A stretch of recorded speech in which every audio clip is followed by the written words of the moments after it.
Good afternoon and welcome to the City of Sacramento's webinar series, Resilience, Repurpose, and Recovery. At this time, it's my pleasure to turn the time over to our moderator today, Azizza Davis-Goines, who is the president of the Sacramento Black Chamber of Commerce. Azizza, thank you for moderating our panel today, and if you could introduce our speakers today, that'd be great. I'd be delighted. Thank you, Darren, for turning it over. I appreciate the time that the city has put into putting this together for us, and we're looking forward to a very robust discussion this afternoon. Thanks so much for joining us, all of you that are out here. I think you know a little bit about the Sacramento Black Chamber of Commerce. I won't spend a lot of time on that, but we are here to help build your businesses. And if you've not joined us, you might want to take a look at us and come join us for future endeavors. And with that, I'm going to turn it over to our first speaker. And I can't imagine that there's anybody in Sacramento that doesn't know her because she's fun and she's great to be around. And I want to introduce you to Tina Reynolds. Hi, everyone. I'm Tina Reynolds. I am the founder of Uptown Studios, and I'm here to help you with some stuff that you probably know, but having the technical wherewithal to how to get it done.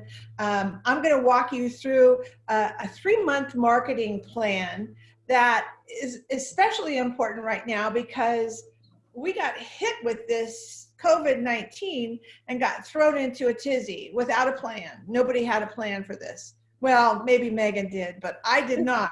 So I'm going to talk a little bit about how we can move through this kind of a crisis and help us to develop a plan that makes it feel more normal, that we get routines down, we know how we're going to reach out to our clients, and we're just going to get it all up and running. You don't have to run around with your hair on fire and one foot nailed down. We're going to stop the circle and the burn. So let's go to the next slide. 1 second. Sure. And with everything, this is technical difficulties. We're all having it. You get to see where I live. This is my home. I live in Midtown, in a little cute house with a big garden that doesn't have one weed, because that's where I'm working all afternoon. When I have a break, I go out and I pick the one weed, because I'm spending all my time out there.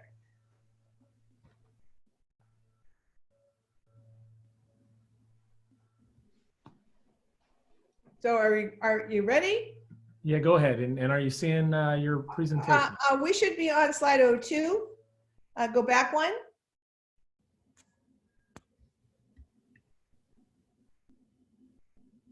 There's no 02. All right, so you've worked hard. I'm going to talk through this. You've worked hard to get where you are. Suddenly this blinding swoosh closes everything down, and you're left with your large lease payments or your rent or your building mortgage. Your employees are still on the payroll. You still have bills. We've created this plan to help you write down your goals and objectives in order to maintain maintain your business and to increase your business. For campaign objectives, this is a process that we're going to walk you through now. And after we're done with this, there's a very much more complete document that you're going to be able to download and get from Lori Lowry. She will finish this up and give you her email so that she can email this to you. We set up some objectives for you for this example. In these times, it's difficult enough to hold on to what you have. But what we want to do is encourage you to keep your head down and build more loyalty, build more engagement, and increase your audiences by 10%. If you can maintain where you are and increase by just 10% in 3 months, we're going to give you a process to do that. So next slide.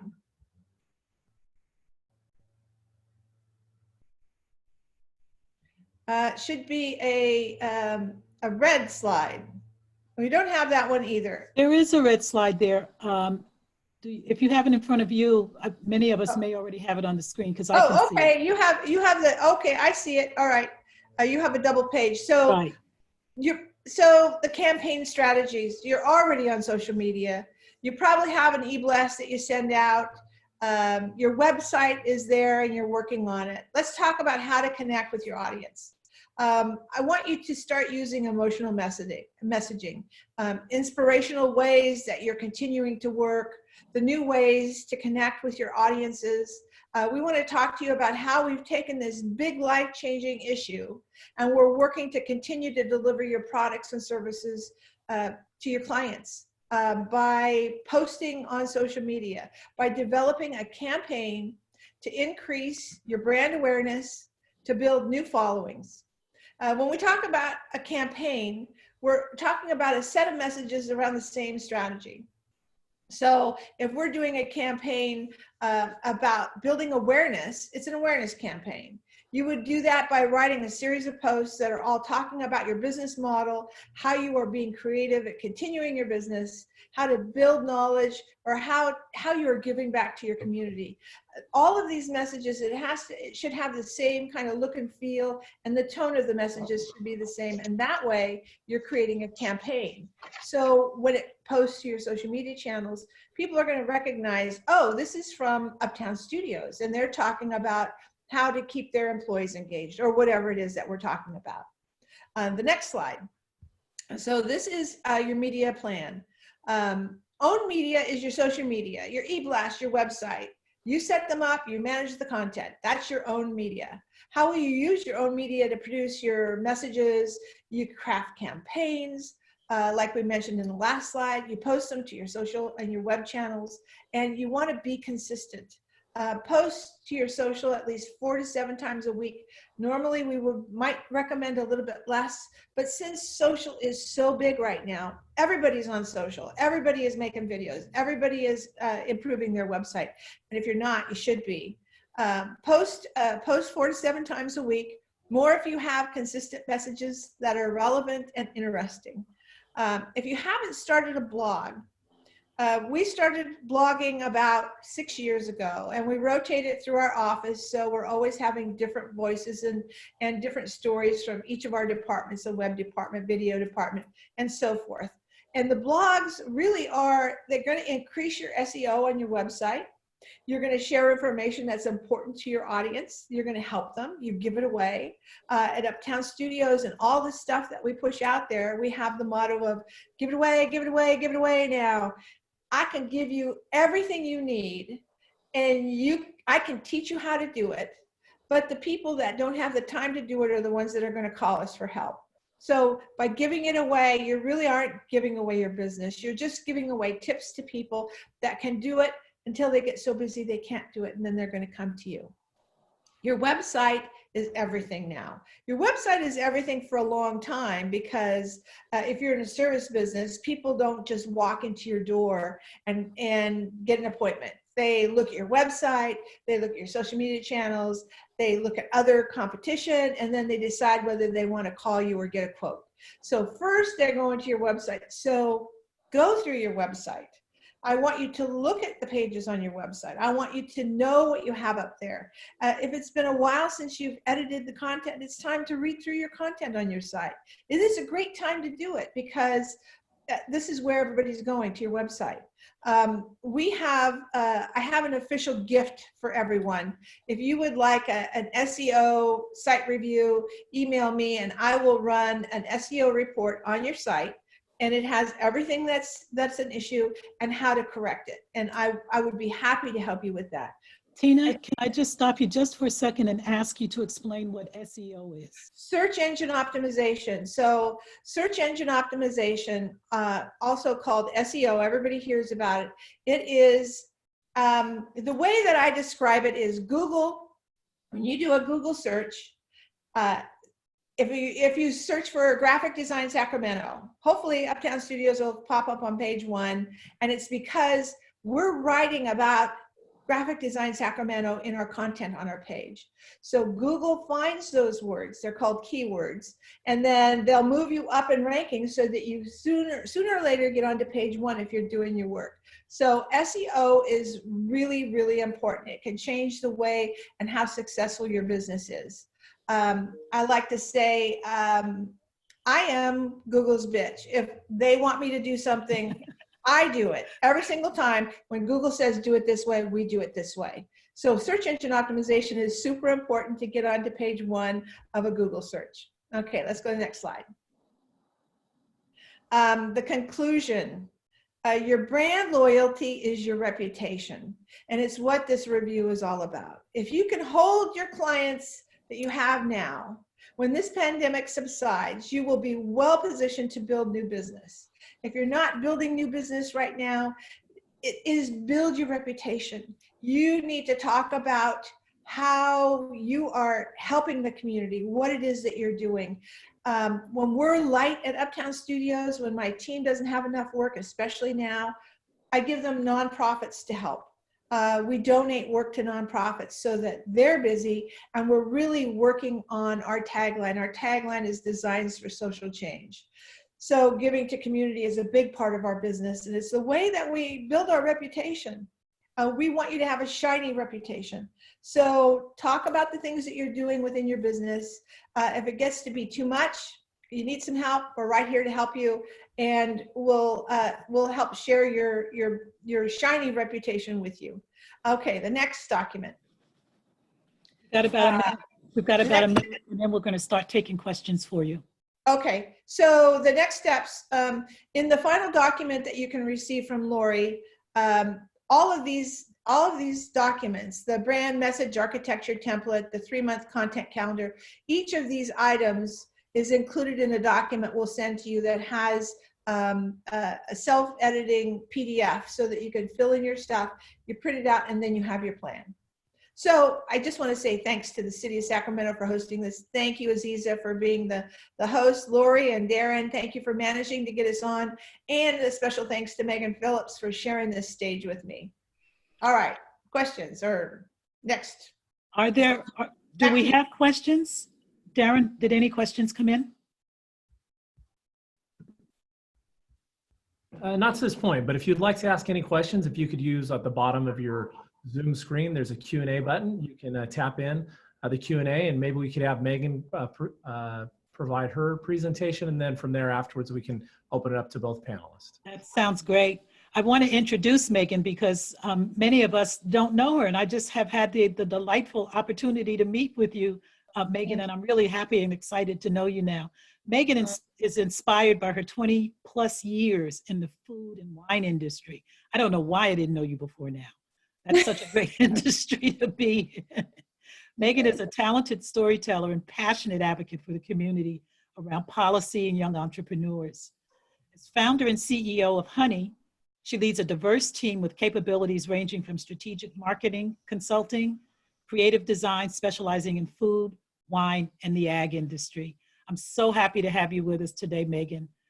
Thank you, Azizza. Share your expertise and your time with us now. Well, thank you so much. And thank you, Darren and Lori and the city for allowing me to bring you my home. I decided to have Tina next to me. I love Tina Turner, and I decided to surround myself with all the Tinas today. And it is the first time I've put a blazer on in 7 weeks. I'm still barefoot. I'll tell you that truth. But I'm here to make you stand. Don't make me stand up. But I'm here today. I'm going to take over my the screen right now and just share a few things that Honey has learned over the past 7 weeks. Being a small business ourselves, we have gone through a lot of the same hurdles I think that the folks who are joining today have, and I just want to empathize with everyone and say this has been a ride I've never expected, but I hope there's something today that you can take away. So I'm going to go ahead and share my screen and share a little bit that my team put together for you today. All right, so let me just make sure you can see everything. Can I get a thumbs up that you can see the screen? Wonderful. So sharing is caring. I just want to say that all of this material is not necessarily completely derived from Honey. I have been on more webinars, more podcasts, and spent more time on Zoom with amazing partners and mentors of mine. And I just want to say that this is the village that makes everything better, is to share and to make sure that we're lifting everybody up throughout this entire crisis. So there's 4 things I wanted to go over today in the presentation. The first is probably the thing that I've seen the most power in, and that is turning down the noise, but then upping your own business's volume at the same time. And I'll speak a little bit more to that in a few minutes. The three other things to just really walk away with are the pivoting that needs to happen, the partnering that you should be doing, and then the preparing that can make sure that when your doors reopen, which I know some may be on Friday with the governor's message at noon, that you're prepared to know that it's going to look different, and that's okay. And we hope that we can build marketing plans that will prepare for that pivot. So about the first week of the crisis, I was on a webinar through an accounting firm in the East Coast of ours, and this slide came up, and it has resonated with me throughout this entire crisis, and I wanted to share it. And really it said, am I going to be okay? And the answer is no. You are not going to be okay. You are going to be spectacular. And I just want to put that type of inspiration and hope into everyone, because they sort of drew this slide out for me, and they had, are you going to be okay? No. And I was agreeing with the no. And then I realized that there's moments in this that we can all be spectacular for each other and for our community. All right, so what does turning down the noise and upping your volume mean? Really what that is there's so much information out right now that it can become really cumbersome and really just hard to navigate. And so I just would advise everyone on the phone, just try to turn down the noise so that you internally can up your business's volume. Right now, it is all about an attention economy, and it's about an attractiveness economy. We need to be heard and really make sure that people know that your business is still relevant. The goal of this webinar is to make sure that you maintain that relevancy and that resiliency through this process. And I really would say that's the first checklist and homework today. What can you do to start turning down the noise? Maybe it's unsubscribing from a few things. I just want you to build time and clarity for your own process so that you can build your business up. I would also say focus on 2 communication platforms to ensure that you can be heard. If you haven't been on social media, it could be something that you want to start, but I also want to make sure that you are taking baby steps and that you're not overwhelming yourself during a crisis. Taking on too much and trying to learn something completely new may be a little bit cumbersome right now, but I'm sure any of the businesses that are on today have at least 2 communication channels that they've been using in the past, whether that's their own community networks, whether that's emails, whether it's Yelp, for instance. And I would really then say that as you begin to turn up the volume, that you do it at a cadence. Management of your own cadence is something that's just going to make you successful. You're going to be trying to navigate HR, finances, so many things, and just put an alarm on your calendar that you know that 2 to 3 times a week you're committing to that volume. And last but not least, I really do believe that people are willing to help. I mean, Tina just said she's willing to do an SEO audit. Right now, look at people who you admire and are doing it well, and look outside Sacramento. There's other cities right now that are also rebuilding and opening, and there's a way for you to just reach out and say, hey, what things did you do that you found successful in your reopening and your repivoting? So don't be afraid to ask, and I just urge you to do so. So as you turn down that noise and you up your volume, I just wanted to go through this really quickly. You should definitely do a little assessment checklist. There was always the then plan, that was the January plan. And then there's the now plan, which looks completely different, but you need to make sure you know what the now plan is. Don't overthink it, just write down what the now plan is. Look at your budgets. Hell, I'm sure they're a lot different. You probably are going to need to pause some things. Look at ways you can take your money and make your dollars go farther. And if you don't have any dollars, there's a lot of sweat equity that can be placed into things that we're going to talk about today. The staff that you have or don't have, I really just want to say that there is a now plan for that. Job descriptions may change, and you may be rethinking the way people are coming back to work and the roles that they have. We'll talk a little bit about surveying your staff, because really the one thing that you can count on is people to help you come up with ideas that can maybe even pivot them, their positions, to keep them employed. Always make sure mental health is on the list. As you make your assessment, make sure that you're checking to make sure your own mental health is there as a business owner, because this is absolutely a very trying time, but also one for your staff as well. Assessment checklist, plan, and implement. Last thing on implementation, move fast. I would never have said this a year ago. I'm always a believer in slow, methodic ways, but right now get buy-in along the way. You have to move rapidly to become relevant and to stay relevant. You're probably going to have a few missteps and hurdles because you moved fast, but that's just the nature of this right now. So let's talk about pivoting. I don't know if you remember this Friends episode where they're trying to get the couch up the stairwell, but I keep hearing this every time someone says the word pivot, and I just had to share this with you. So let's talk about pivoting. This is not business as usual. This is business during a global pandemic. In planning how you pivot, you are going to notice that your business will not look the same. So we've put questions together that hopefully will give you ideas to help pivot your business to continue to bring revenue and to continue to stay relevant. Can you sell your products online or through social media? If you're service-based, can you do webinars like this that are small fee-based or even karma donation-based? Can you those of you in food and beverage, can you leverage the lessened alcohol restrictions? In my lifetime, which I've been in the industry for 20 years now in alcohol, I've never seen alcohol restrictions like this, as lessened as they are. Learn them, see what you could do with them. Can you deliver? Can you do subscription services? A lot of us are looking to direct to consumer right now. If you have a business that can set up subscriptions, that can send to people's homes, there is going to be a huge market for that. People want to have ease and things coming to their door and not having them come out into the public and going grocery shopping. Lastly is who would make a good collaboration for your company, and I'll talk about that in a minute. Collaborations are going to bring new eyes onto your business to stay relevant and also help that partnership become stronger as we begin to reopen. Lastly, if none of these bullets are you, can you just authentically share your story? Because right now people are yearning for a sense of, hey, I feel the same way as you, and how did you get through the good, the bad, the ugly? So if there's nothing that you could do to pivot, but the one thing you could do is share what's happening, it's still relevancy, it's still relevant. And lastly, really just make sure as you're pivoting that you're sharing the pivot with your customer, making sure that you're just keeping your customer in the loop, because you sort of owe it to them if they're staying along for the ride. So some examples, I'll go through these fast. Chipotle just did this amazing thing with Chipotle Together. They're working on Q&As with different folks all around the nation to just jump on, eat a burrito, and ask questions of them. These are not Chipotle employees. These are people who are, somewhat celebrities, but also there's ways to kind of think through that even for your business locally. Who can you bring on and collaborate with to have a conversation one night?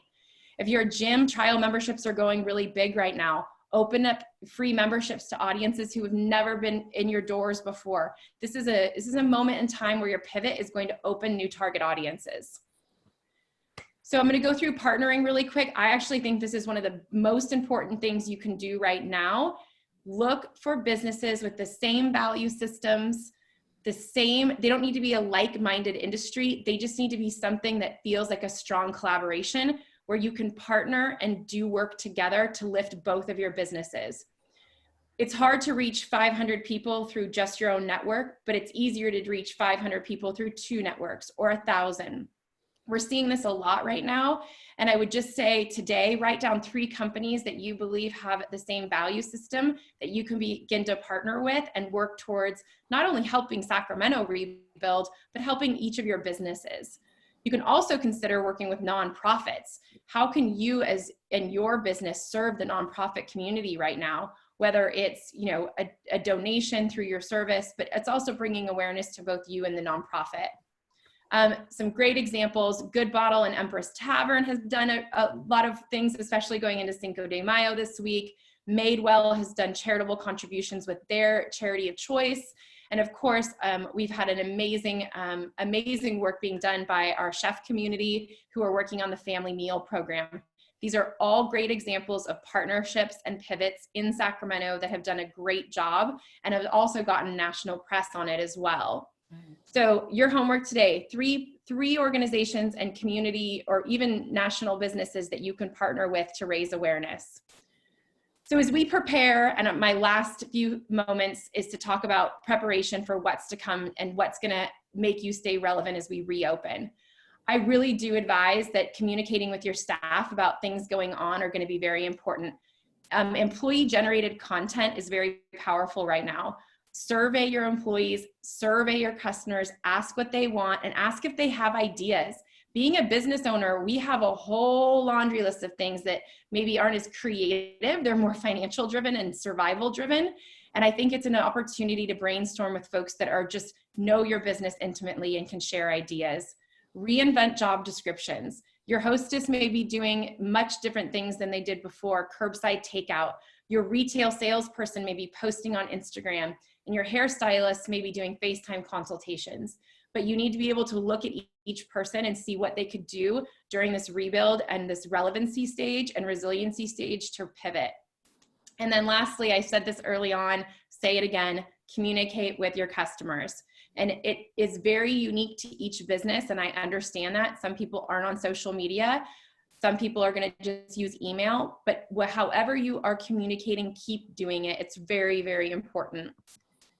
So those examples, everything that I will share with you today have a link. These are examples of where to survey and how to survey. I put tools into all of these, this presentation for you to click through and get the tool yourself. The surveys for employee staff can be easily and freely done through Google. Surveying customers can be done through Instagram and Facebook. I've put a link in for you to see exactly how to do it. And then also putting together just a 3-month marketing plan, which piggybacks on what Tina shared on how to do it. What is your pivot idea? What are your pivot pillars? What are you going to do to execute those pivots? Those 3 things are really all you need to do. Don't overthink it. Just write it down and start working towards implementation. Lastly, we put together some resources that we found really helpful over the past 7 weeks that have helped kind of shape this presentation today.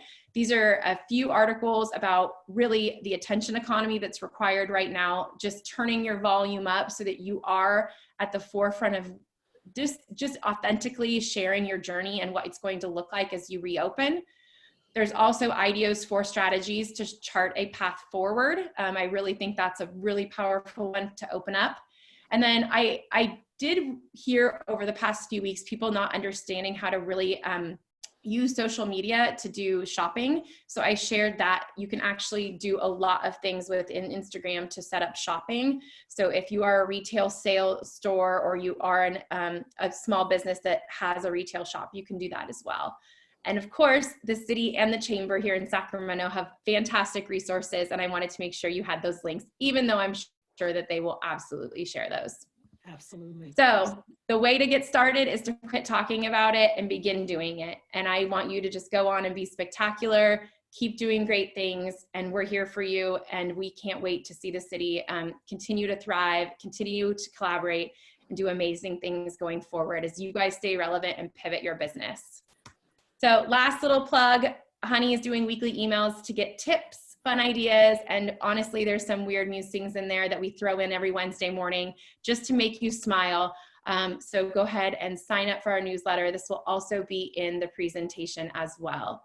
So just a final reminder, go ahead and turn that noise down, turn up the volume of your business, write down how you can pivot, write down who you can partner with, and lastly, write down how you can prepare. Thank you guys very much. And I will stop sharing my screen. Great. Thank you so much, Megan. That was really, really valuable information. Thank you. I do have a question here from one of our guests. And I guess I'll pose this to both of you. Tina, you can start by answering. The question is, do you think what you post needs to be really polished and professional, or are personal snapshots taken from your phone okay? Oh, personal snapshots are okay. I think that there's a place for the highly polished, and there's a place for this is the real me. I'm just being who I am. And I think that it's more engaging to have the personal stuff. If you can do it behind the scenes, it's like taking pictures of where you're working from in your house. Have somebody take a picture of you at your workspace and share it. It's really interesting, and people see that you're doing what you do when you do what you do so well. How about you, Megan? How do you feel about that? I completely agree with Tina. I think right now, the more real you are, it's the smartest, most responsible thing to do in marketing. We are in a crisis, and I think that, you have to be you have to respect the tone of what's happening globally. And I think, It's just very important to when I look at content too, it must be smart and responsible. And one thing I would urge is taking a snapshot with your phone is more successful than taking a stock photography that have people holding hands. Yes. And shooting content matters right now. Shooting a short video is better than a snapshot. So, you know, it's like knowing what's going to get more hits on your social media channel. If you have time to do a relevant video, that's 30 seconds or 60 seconds, do it. If you only have time for a snapshot, show who you are. Do it. Let people know.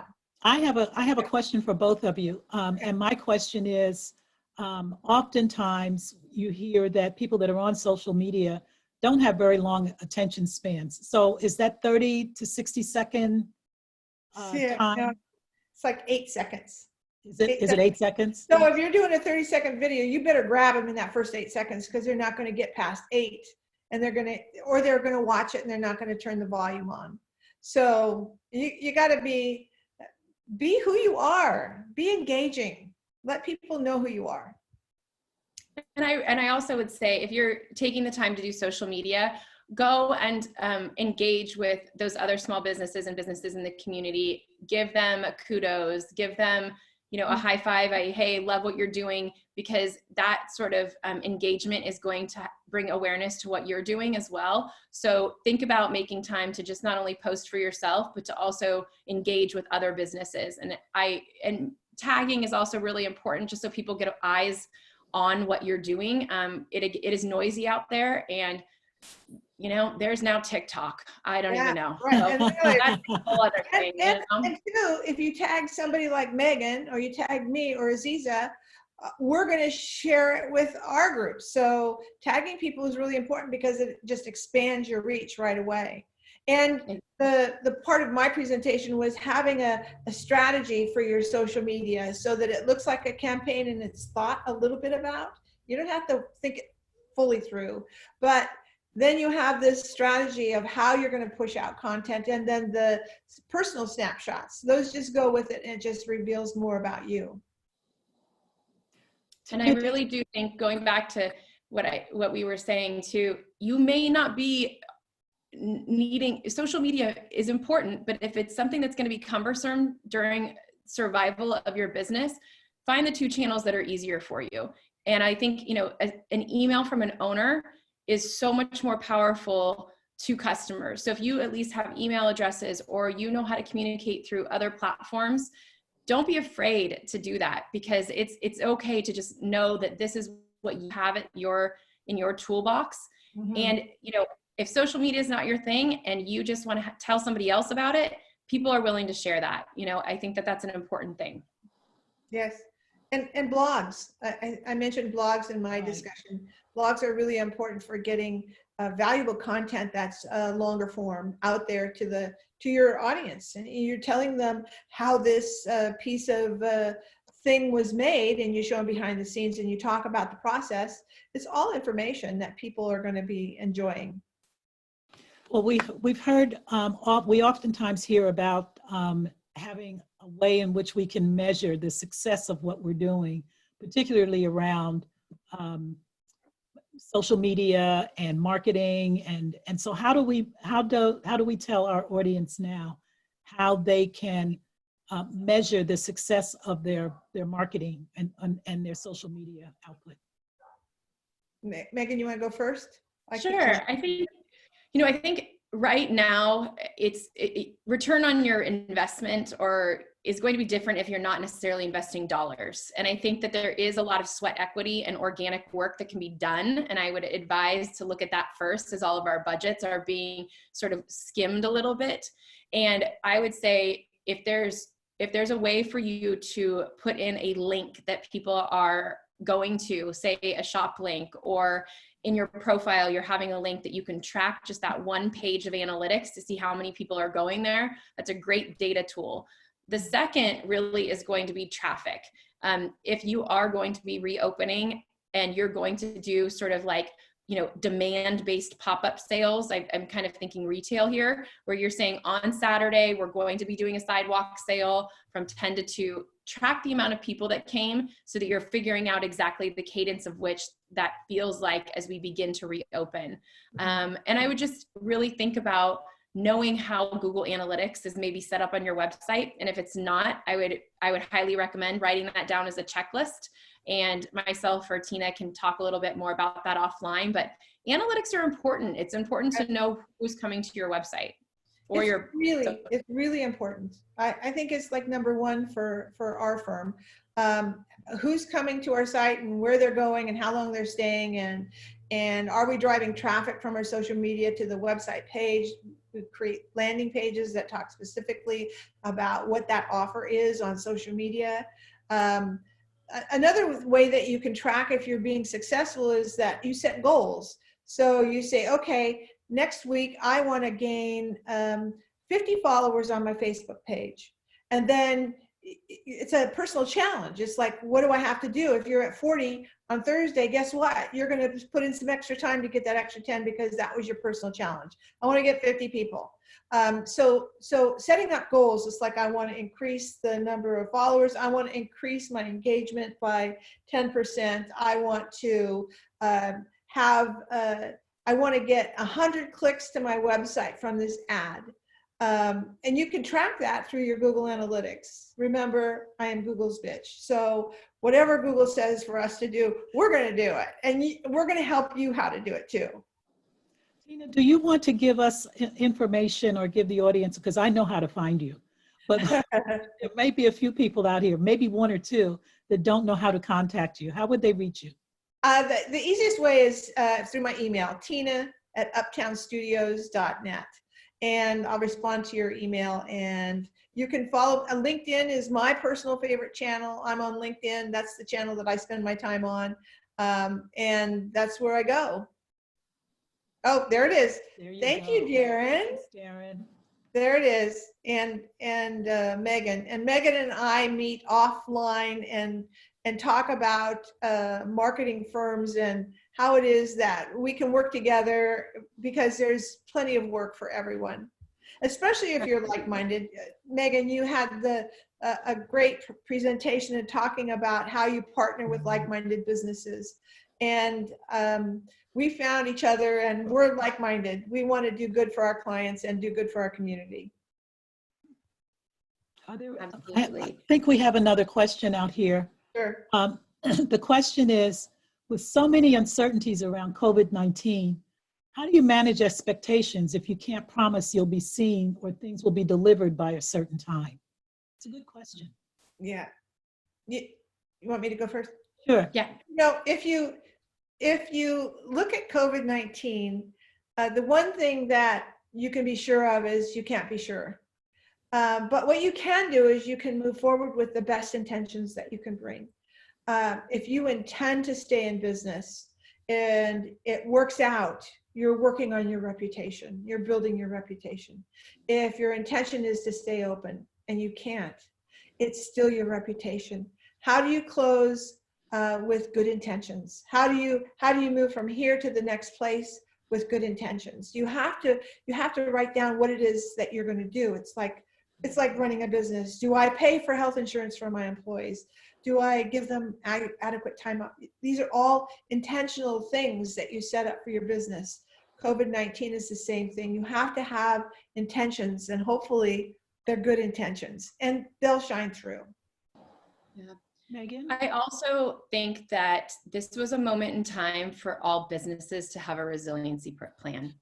And even if this pivoting and this preparation doesn't necessarily go into effect for you and your business in the next 3 to 6 weeks, still do it, because I think that it's a eye-opening moment for us all that we need to have resiliency and relevancy plans at the ready at all times, whether it's a natural disaster, whether it is this pandemic that we are going through, whether we are going to have to go remote again in 6 months. I just think that no matter what you do, the effort must be made now to figure out how your business has a resiliency plan.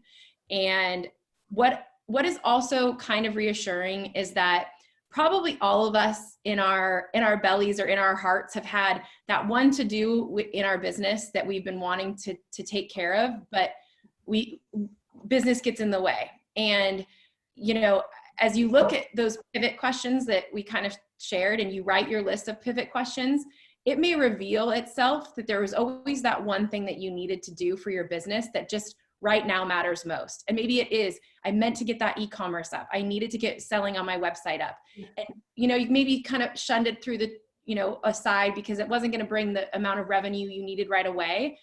But in 6 months, or when another, hopefully not another disaster hits, but you will have that resiliency plan in place.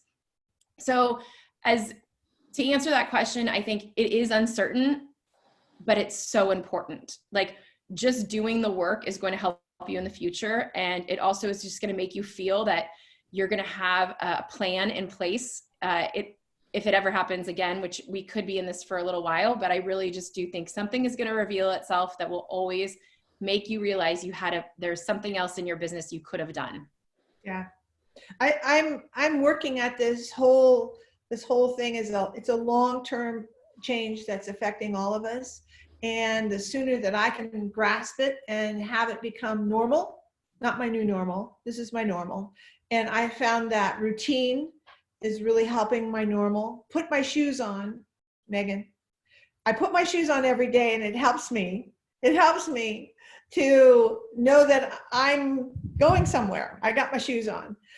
Something simple like that. And this is really hard for so many businesses. I'm feeling lucky because my people are working remotely, but they've worked remotely before. You know, they had the choice of working remotely or working in the office.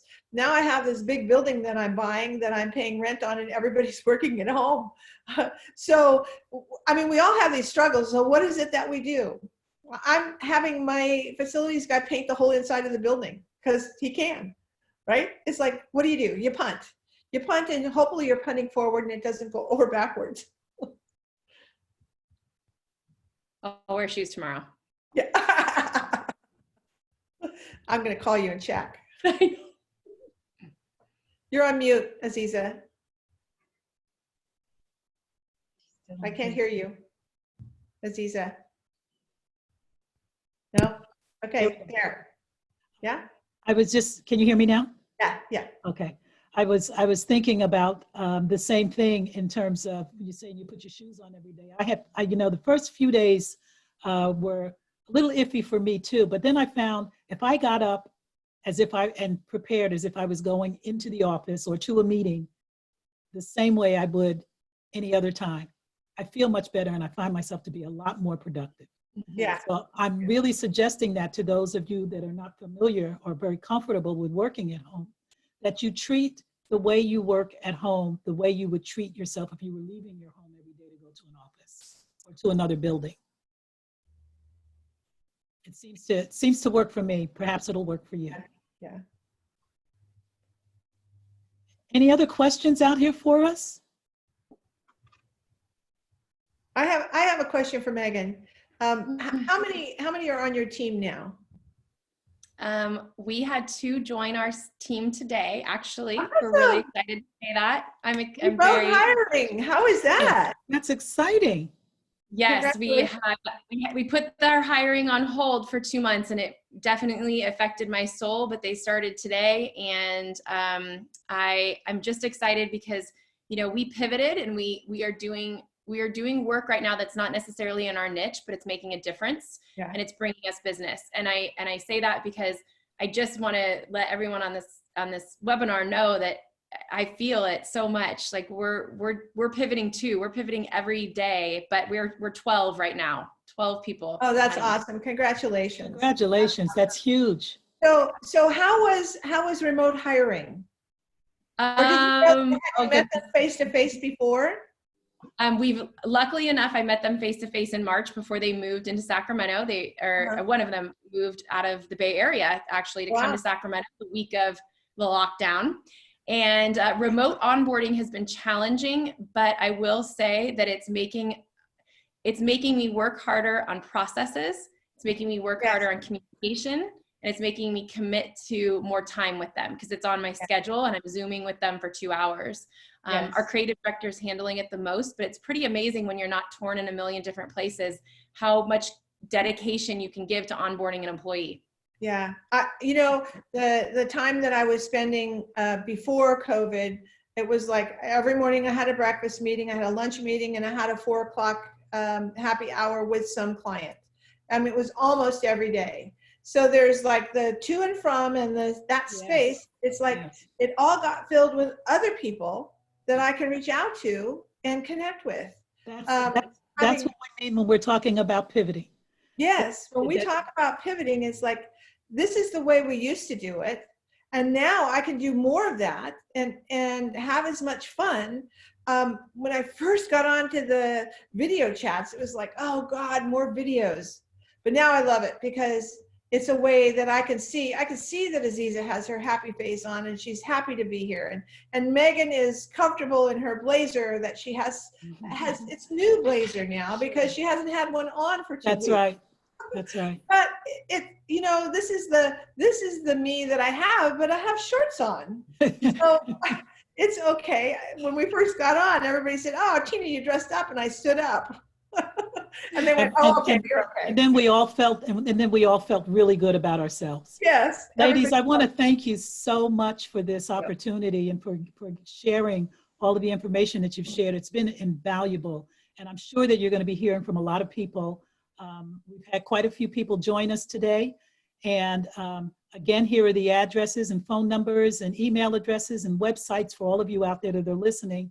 And be sure, and I want to thank the city, especially Darren and Lori, for putting this opportunity together for all of you that are out here. Looks like I have one more really quick question that's come in. There was a message that says, just wanted to thank Tina for continuing to rock her bow tie style. That's right. I'll do a bow tying lesson next. Thank you all so much for joining us today. It's been a pleasure. And I know that the city is planning to do more and more of these, so stay tuned and keep reading those messages that you're getting from all of us because we're all sending them. We want to stay connected. Have a great afternoon. Oh, I think one more question. Oh, okay. Just a second. Nope, that was it. Thank you all so much for being here today. And have a great rest of your day. Thanks, Megan. Thanks, Tina. Thank you. Bye-bye. Lori, thank you. Thank you all, and appreciate your participation today on the Sacramento's webinar series, Resilience, Repurpose, Recovery. This video will be posted on the city's website, www.cityofsacramento.org/biz-webinars, and along with all the presentation materials. So again, Megan, Tina, Azizza, what a wonderful time to spend our afternoon with you, and we thank you very much.